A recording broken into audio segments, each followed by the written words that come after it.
Ukraine's air forces on Sunday posted footage of what they say was the destruction of an Iranian drone Kamikaze Shahid 136, which it claimed Russia sent to the southern Ukrainian city of Mykolaiv. In a statement, the Air Force Command says its anti-aircraft missile had destroyed the Shahid 136 kamikaze drone, which the Russian occupation forces tried to use to attack Mykolaiv. According to officials, a Shahid 136 drones supplied to Russia by Iran were already in use for several strikes in Kharkiv, Dnipropetrovsk, Odessa, and Mykolaiv regions. Earlier Friday, Ukrainian President Volodymyr Zelensky condemned Iran for supplying drones to Russia and said that the Iranian ambassador to Ukraine was deprived of accreditation following the strikes.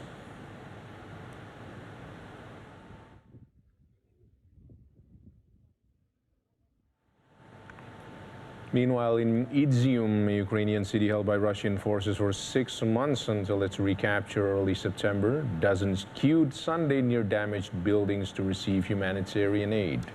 One of the local residents in Izium says children, disabled people, people who are bedridden, and people who are older than 80 really need the aid.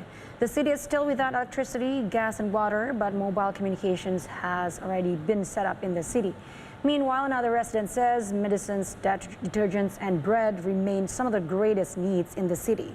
According to the city government, about 10,000 residents remain in Izium.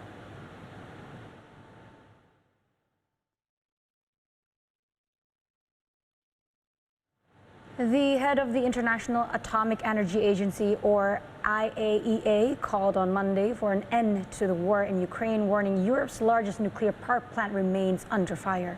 Speaking to delegates at the UN agency's annual conference in Austria, Rafael Gross says the war in Ukraine must stop, as he detailed the difficulties currently facing the world and the IAEA's personal commitment to mitigate against those challenges. He also says everything needs to be done to prevent a nuclear accident at the Zaporizhia nuclear power plant in eastern Ukraine.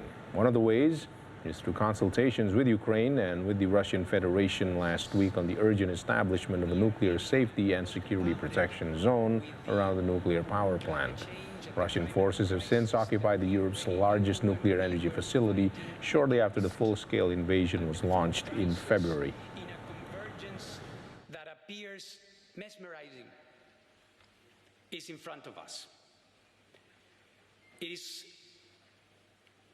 at the same time a source of personal commitment and of yours as well, I am sure, that we know that in many of the things we do here at the IAEA,